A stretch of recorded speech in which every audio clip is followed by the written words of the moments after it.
Today's episode of What's on Your Bookshelf is brought to you by Insignia Training Partners, the leaders in outsourced L&D talent and resources. Insignia is a full-service learning and development company that provides L&D talent to design, develop, and deploy your training solutions. Insignia specializes in providing the right resources for your projects at a fraction of the cost as opposed to bringing on new full-time employees. This includes fractional Chief Learning Officer services for enterprise training strategy, instructional designers to develop your training content and materials, facilitators to deliver in-person or virtual training to your staff, LMS administrators to manage the process, virtual training producers to make sure your virtual training is engaging and effective, and coaches to support the learning after training is completed. If you don't have a training department, that's okay. Insignia can be your bolt-on training department. With Insignia, you get dedicated resources providing fractional services by specialists in their field. Whether it's onboarding new hires, upskilling your team, or ensuring compliance, Insignia designs impactful programs that stick. Visit insigniatraining.com to discover their full range of services and to schedule a free consultation. Insignia is your partner for training success.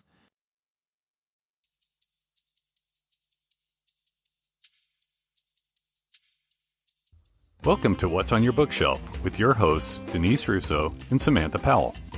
Hi, everyone. Welcome back to another episode of What's on Your Bookshelf. This is a life and leadership podcast where we are living out loud the pages of the books that are on our bookshelves. My name is Denise Russo. I'm here with my co-host, Sam Powell. And the book that we took off of our shelf that we've been reading through the last several weeks is a book called Solve for Happy by Mo Gawdat. He was formerly the chief business officer from Google. It's a really interesting read, and we're at the point now where we're halfway through the book. So really looking forward to sharing with you some of what we are about to go through. So I thought first maybe what we would do, Sam, is how about we bring the listeners just quickly up to speed on what the 6 was about, why we are now going into 7, even though this is chapter number 9. Not confusing at all. Yep. So, right, this book is really based around, it's about solving for happy. And there's a happiness equation, which is happiness is greater than or equal to your perception of the events of your life minus your expectations of how life should behave. And so he says to solve for the happiness equation, he proposes the happiness model. And he says that the happiness model is to bust the 6 grand illusions, which is what we've been talking about in the previous episodes right before this. Fix the 7 blind spots, which is what we're moving on to today, and then hang on to the 5 ultimate truths, which is where we'll get to. And he calls all of this his happiness model. So we are moving away from the illusions and into the blind spots. And this is chapter 9, but there's a lot in here. All 7 blind spots are in this one chapter. So this one we think is probably going to end up being a couple episodes just so we can do the blind spots justice. Yes, because we want to see beyond what we can't see, for sure. So these 7 blind spots are really things that alter our perception of reality. And this is about widening your view to be able to see more. And so the first chapter is about truths and what happens when we criticize and we judge, not just others, but ourselves. And then we go into a whole lot of different pieces here. And what it got me to thinking about, Sam, was if you think about a horse, like a race horse, and they have blinders on, and it's mainly to protect them. So you've got the jockey on the horse, the blinders are on so that they don't get spooked when they're seeing other horses coming up on their sides. But then you think about blind spots that you have in your car. So you've got the rear view mirror in your car, but if you don't know there's a blind spot, you also can't see what's coming, and it could cause an accident just like the horse. And so I was thinking with this chapter, this is to be able to widen our view, either remove the blind spots or be able to be aware of them so that there's no accidents. Yeah, absolutely. And I think that he explains that really well in just his introduction to this part, where he says that the 7 blind spots affect the way our brain processes information and blur our perception of reality. To ensure our survival, the 7 blind spots are combined with the brain's tendency to be pessimistic. And this interferes with our ability to solve the happiness equation, which makes us suffer needlessly. But the 7 blind spots, like you're saying, they can be really positive. They help us focus. They help keep us safe, right? If we go back to our, primitive brain, right? It's focusing on the danger, getting us out of that, moving us into safety. But in today's modern world and, in the world in which we live, they can cause us to miss things that cause accidents, that cause problems for us, that cause us to really suffer in a way we don't need to. And so this chapter is really about bringing those blind spots into consciousness, right? Recognizing them for what they are, right? Finding them in your own life. And it was interesting. And I was really interested when we started this because he has kind of like the list of them at the very beginning. So I read through them really quickly and I'm like, ooh, I'm just interested in what these are going to be. And as I read each one of them, I was like, oh yeah, I can definitely see that, right? I've experienced that. I have, worked through that in different places in my life. So, I found these to be very accurate for myself. I think so too. So there's 7 blind spots. And so we're going to do our best to try to touch on this, but we also want to encourage you to please check this book out. Scott will have a link in the show notes for you to be able to purchase the book and go deep like we are, because we're not actually telling you page by page, every single thing we read. We're sharing with you our real life, living this out loud by sharing with you. We read it, we digested it, we're living it, and now we're sharing some of our real life experiences of living it through. These 7 areas that he highlights are filters, assumptions, predictions, memories, labels, emotions, and exaggeration. And when I was looking at that list, Sam, I was thinking to myself, those don't sound like blind spots, because you would know if you assume something. You would think that, well, I assume X, and you make your mind think a certain way, but you don't know what's outside the frame of where your thinking is. And so he first started with talking about this one around a blind spot of our tendencies of being grumpy and inspecting your brain. And so he has a really cool storyline and analogy of this about widening your view. And I think actually we were just talking about it, like if you think about your side view mirrors on your car. So when you were seeing this, what did it make you think about? It's funny. It made me think about the news, right? Like how the news tends to be like some overwhelmingly proportion, like pessimistic, right? Like I have a friend that works in the news industry, and she's always like, it's just depressing. It's like, just makes the world depressing, right?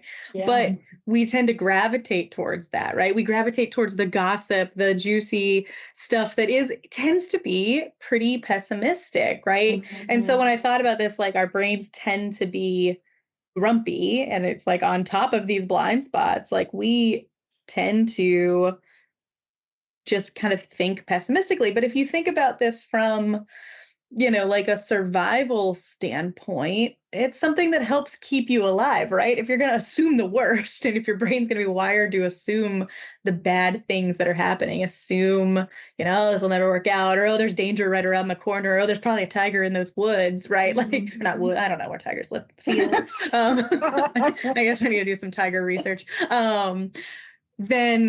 Then that keeps you safe, right? Because then you're thinking about, okay, if that happens, right, then what are you going to do, right? How many times do you lie awake at night and you're like, okay, if a burglar comes in my house, right, which the odds are very low of that probably, right? Like, but if that happens, what am I going to use to defend myself? How am I going to get people safe? How am I going to do that, right? Yes. And like, statistically, there's no reason to really think of that. But this like thing to be pessimistic, right? And we hear about it on the news. We see this all the time, that like, I get it. I get why our brain functions that way from a survival standpoint, which I had never thought about before until he started talking about that here. Yeah, it's kind of like he talks about it in terms of fixing your car, but what you're just describing is this is about fixing our thinking. And so he runs us through an exercise called check and track. And what he basically is talking about is, first, you want to notice what's happening around you. Like we shared off, Mike, before we started the show today, that I have quite a bit of things, as do you, that are happening like around us. So let's not say they're happening right in front of us, but they're happening circumstantially around us. And so the idea first is with check, you check around and you look to see what you notice. And so I thought it was an interesting exercise because you and I have done this before with even some mindfulness. So if you want to empty your brain, sometimes you have to fill it with different things. And what I mean by that is we've done an exercise in the past with our clients where we'll say, let's just take 30 seconds. And in 30 seconds, try to notice every single thing that you can see in your room. And then we're going to pause and then write it down. And it's interesting to think about this exercise as well, because my mom, she broke her hip not long ago. And she had to go to a rehab center, and they did this with her to make sure her brain was functioning well after the anesthesia. And so the check was the lady would say, okay, Angie, I want you to hear these 3 words, blue ball, swimming pool, or whatever the words were. And so then she would totally change the subject and talk about, okay, now lift your leg here and walk over there. And later in the conversation, she would come back to my mom and say, what were the 3 words? Sometimes my mom couldn't remember all the words. Sometimes the words were out of order. Sometimes it might have been red, football, lake, so she was close but not right until she was right. It was about being able to take notice of what is around you. And then he says to widen your view. And so this exercise I thought was pretty intriguing, which is funny because you were just talking about a tiger, and I'm glancing at the page right now, and he mentions a hunter translating the movement of a branch on a bush as tigers. And so anyway, that's total ADHD probably. Moment. Probably why I thought about it, because he uses the tiger analogy a bit. But yeah, like that, the story in the book is that he, like you notice as a hunter, like a branch moving. And so your brain automatically jumps to it's a threat. It's a tiger. Yes. It's something that's going to come out and get me. And then in reality, it turns out it was like a flock of birds that just left, right? Like not a threat whatsoever. But that, that thing keeps you, keep you safe. But yeah, you're right. It's this exercise is the check, right? What is right? It's the look around you, observe, and then the track. And the track is what are the thoughts that are going through your head, right? Observe the dialogue that's happening to you. And what he's saying is track them, like see how many times the thought is positive, see how many times negative. You're going to find that it's overwhelmingly negative often, like as very headed. And because it's super easy, right? Like all you have to do with this exercise, the way he describes it. In fact, I really want to do this exercise today when we are done with our episode. You take a piece of paper and fold it in half vertically. So it's like 2 long columns, or just draw a line down, vertically down the page. And on the left-hand side, you put a plus sign. And on the right-hand side, you put a minus sign. And the idea is that you start to write down all the thoughts that are coming into your mind. And maybe, especially for those of you who are listening that are going through maybe a challenging experience right now, it could be personally, it could be professionally, whatever it is, you just start jotting down everything that's coming to your mind, and you put it either on the happy side or the unhappy side, or the plus side or the minus side. And then what he says is most people don't need to do this test for very long before they notice that the majority of their thoughts naturally sit on the negative side, the cautious side, the judgmental side, the pessimistic side, the fearful side. And this book and this chapter is about solving to get more on the plus side, which if you listen to any of our episodes, or let's say you're new to our podcast, go back and listen to the how of happiness. Because if you don't have a lot of pluses, we gave you 12 happiness activities based on an assessment from science and psychologists that will help you really capture in the most accurate ways for you to add more pluses than the minuses. Mm-hmm. So what else do you want to add to that, Sam? Yeah, I think I just thought this was really interesting, right? Like the things that kind of stood out from me as you do this exercise is that, we tend to think pretty negatively, right? And we tend to give greater weight to the negative thoughts. We tend to dictate more of our brain resources to negative information. And we tend to remember negative traits more easily and recall negative events more often. And so, this just kind of goes to show you that our brain, for survival reasons, for good reasons, does tend to skew us in the negative. And so you have to know, right? And we're talking about blind spots here, but knowing that like from the outset, before we even get to these blind spots, I think is a powerful thing to understand, is that you might be in a negative, train of thinking or in a negative, thought process. But that's just because of your brain's trying to survive. It's trying to keep you safe. And that doesn't really mean that that's reality, right? It just means that those are the things you're happening to remember, right? And so this is really about helping you see past that and see beyond that like default state that we sit in, which I think is really, really important. And I do like that this comes before we even get to the blind spots, because it's like, okay, right. Just because that negative thought goes through, just because everything seems terrible right now, just because, the world is such a, dumpster fire at the moment, blah, like all these thoughts that go through our mind, that's not reality, right? The reality is much more positive than that. But our brains are skewing our thought process.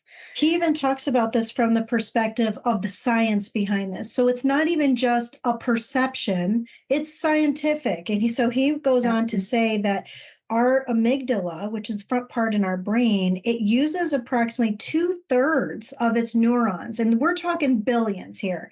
2/3 of the neurons detect negative experiences.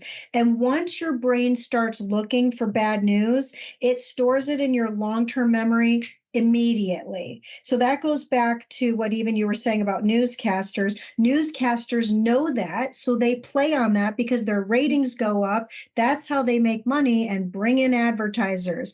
So if you watch any of this sensationalized news channels that are out there, whether on any side of any aisle or even global news, everything is set up it this is way. Everything to make your brain think a certain way, because he says in here, which I thought this was pretty fascinating, positive experiences have to be held in our awareness for more than 12 seconds in order for the transfer from short-term to long-term memory to occur, which is probably why when you do something like happiness coaching, or you do positive intelligence exercises, or maybe even if you go do something like go silently outside and express yourself with gratitude with sunshine and smell roses. If you do it for 12 seconds, then it only then can go into your brain as an experience. Isn't that interesting that it takes that long to cement the positive, but it says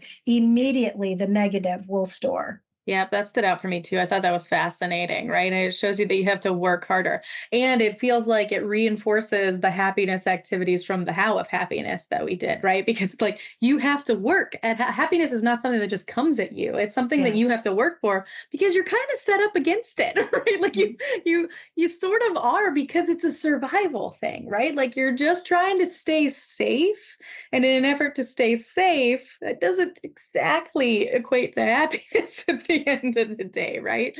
And so I thought that was super fascinating. It's like I actually do need to do these happiness activities, right? And it makes sense as to why the research all points to you have to do something, because the longer you spend in that, then that commits it to your brain, right?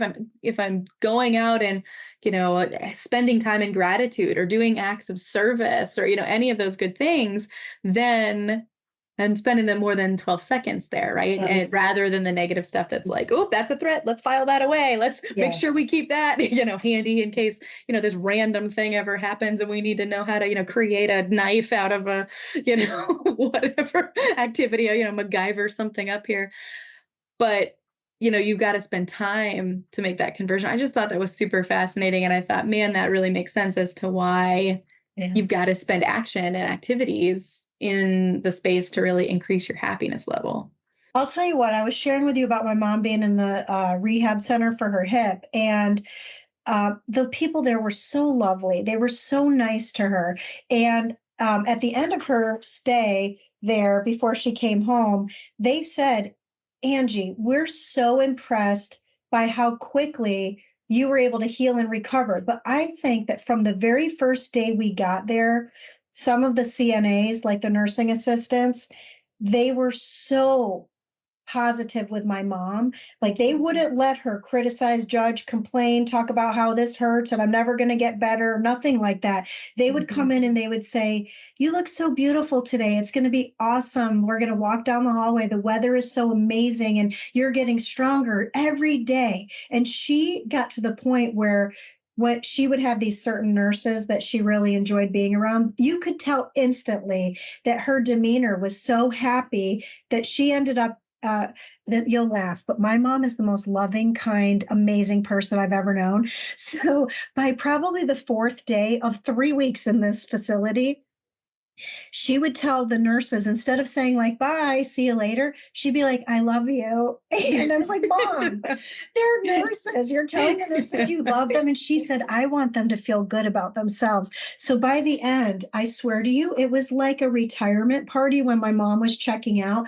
There were lines of nurses coming to my mom to hug her, to wish her well. There was a couple nurses even crying that said to my mom, you're the best of all the patients that we've ever had. And so you think about it, something they did for her that she was able to give back to them caused this like ignited experience of joy, all just by being aware of your surroundings and being conscious about the way you treat people.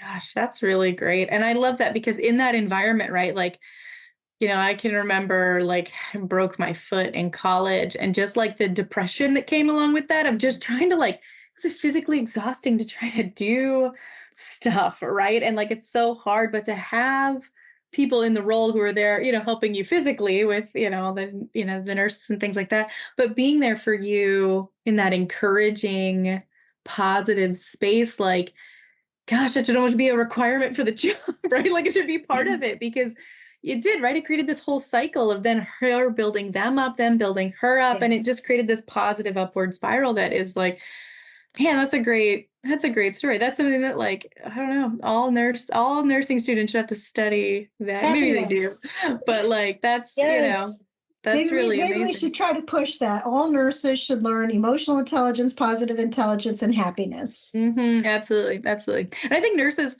a lot of times naturally you're good at it. I always feel like, I don't know, it's sort of their vibe. Maybe we need to like get onto the doctors and stuff too, get everybody on board. I think you're right. I'll tell you another quick story because I know we got about maybe 10 minutes or so left, a little shorter. But in the book, he talks about how the negatives we face are the exceptions that always interrupt our norms, but that life is almost entirely made up of positives. So going back to my mom, there was this one nurse, Sam. I mean, she was like Nurse Ratchet. Like she was not nice and she was never happy and she was always grumpy. And if my mom would push the button, I only know this because for that 3 weeks, like literally was living in this hospital with my mom. So this woman would come in and she would almost be like, what? What do you want? Why did you press the button? And she was just never happy. Yeah. And so it turned out that my mom, though, is the opposite. So every time the woman would come in, I remember for the first couple of days, she'd come in and my mom would say, thank you so much for serving in this way. It really means a lot to me. And the lady would be like grumpy and go out. And so she just feels like grump. And so anyways, maybe around, I'm going to guess it was probably a week into this. This was the nighttime nurse. So the nurse comes in and my mom tries a small chat with all these nurses. And finally we're like, Ma, they have a job to do. But this one day, I'll tell you exactly when it was. It was the day before Easter. And the reason I know that is because my mom and I, because my mom couldn't check out of the rehab center, she wanted to watch church because she wouldn't be able to go to church with us the next day for Easter. Right. So my mom and I were laying on her hospital bed watching church. And the woman walked in, all grumpy, like throwing pills all over the place, checking the blood pressure. And so she noticed what we were doing. And I swear to you, Sam, like not an hour later, the lady came back in. You would almost think her entire demeanor had changed. And she said, still a little bit like on edge. She said, well, I just moved here and, I noticed that you were watching church and I've been looking for a church. Like she said it like that. And so my mom, being my mom, she was like, oh, well, would you like to sit down and we can talk about it? And the lady was not, she was working, so she didn't want to. But that night, she came in at least 3 more times and started revealing stuff like, my parents, they live about an hour away. I don't get to see them as much as I would like. And then she started talking about a tattoo that she has on her arm. Now, up till this point, we're talking weeks that my mom had seen this woman, but there was one thing that took her out of her norm, in her negative norm, that snapped her back in. And by the end, when it was time for my mom to check out of that nursing home, Sam, that particular nurse even came to my mom and said some really nice things. So this is really about just pausing and thinking, where can you add value to other people? Because you don't know what other people are going through. And if you're not happy, you are not going to get happy really from other people, but you could cause your own happiness by the way you do treat other people. Yeah. Yeah, absolutely. Absolutely. I love that. And yeah, and it's funny, we can get caught in that spiral of negativity, right? Like, I mean, I've been that nurse at times in my life, right? Where it's like, things are going on, it's like, like, let me just grump from thing to thing to thing, but something breaks you out of it, right? And like, I don't know, like, I just think that's to be the person that helps people break out of that through, like spiral. I mean, I think of like, oh gosh, my sister works at a coffee shop, right? And, you see in the customer service world, you see all kinds, right? She tells me about customers that come through and all that sort of stuff. And, and a lot of the interactions are negative. It's people who are like, just give my coffee, blah, blah, blah, like move on. But then there'll be people who come in and they're like, oh my gosh, I hope you have a great day. And it breaks that spiral of negativity that we all get, caught up in. And, and he's right. He said, like you mentioned, as you were telling the story, that life is almost entirely made of positives, but we tend to focus on these negatives. And that made me think of like just our health in general, right? Like we take for granted when things are fine, that things are fine, right? Like you never notice the absence of problems, right? Like, oh, my arm doesn't hurt. That's great. If I hurt my arm tomorrow, I'll be like, oh my God, my arm is hurting. It's terrible. I can't do anything. I broke it. I can't write. I can't, use the computer, blah, blah, blah, blah.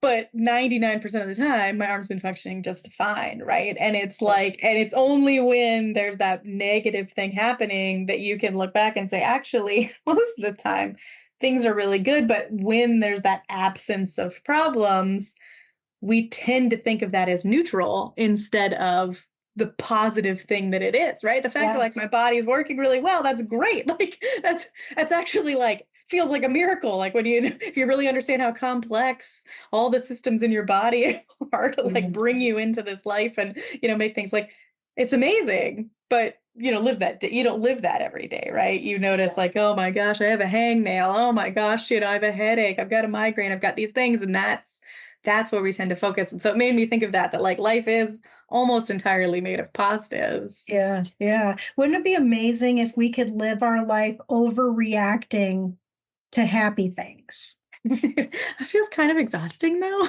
Like it would be great, but like it also feels sort of exhausting, which is weird. It's weird, right? But yeah, in an instant we overreact to all the negative things. Exactly, which is also exhausting. I don't know. It's interesting. It's super interesting. Yeah. Well, I wonder if maybe next week we talk about the whole truth and nothing but the truth. That's the name of one of the parts of this chapter. And it does get into that a little bit about how the things we think, are they really that real? And what are the filters that we put into our mind that cause our unhappiness? Yeah. Mm-hmm. Yeah, so next week we'll get into the actual, like that. This chapter's long, and we didn't even get into the actual 7 blind spots yet. This is all you have to understand the context of how your brain works before you can get into these filters. So yeah, next week we'll talk about those.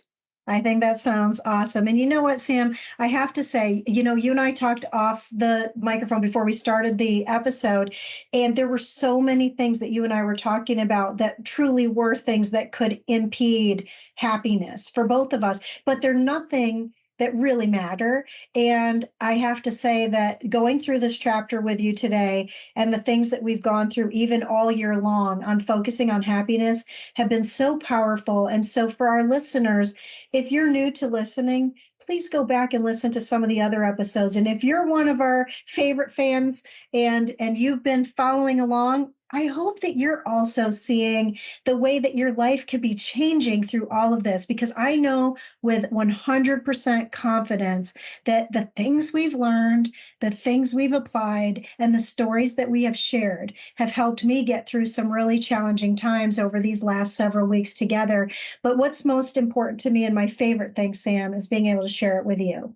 Yeah, absolutely. I totally agree. This was a good reminder to focus on the positives, to not let my brain trick me into the negative things that are happening, and really try to appreciate the goodness that's that's around me. And and your stories inspire me to, I don't know, be that for other people too, right? Be that positivity that helps somebody else break their own spiral of negative thoughts. And I love that. So I'm going to try to do that this next week. Awesome. Maybe we'll make a new hashtag, be like Angie, because that's my mama. So, all right, friends, this has been a great experience today, but we've got a lot more to go. So come back next week. We have new episodes out every single Wednesday. It's been a joy to be here. My name is Denise Russo, and on behalf of my friend Sam Powell, this has been another episode of What's on Your Bookshelf.